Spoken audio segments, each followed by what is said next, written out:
I've made this series of predictions on code and software engineering, and I think people have repeatedly kind of misunderstood them. So let me lay out the spectrum, right? 8 or 9 months ago or something, I said, the AI model will be writing 90% of the lines of code in like 3 to 6 months, which happened at least at some places, right? Happened at Anthropic, happened with many people downstream using our models.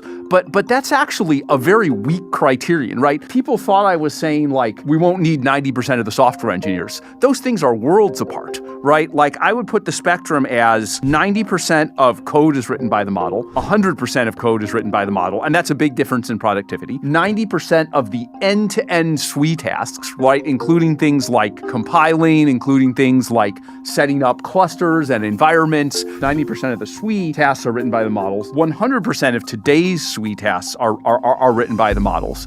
And even when that happens, it doesn't mean software engineers are out of a job. There's like new higher level things they can do where they can manage. And then there's a further down the spectrum, like there's 90% less demand for SWEs, which I think will happen, but like this is a spectrum. And I wrote about it in The Adolescence of Technology, where I went through this kind of spectrum with farming. It's just, these are very different benchmarks from each other, but we're proceeding through them super fast. I've made this series of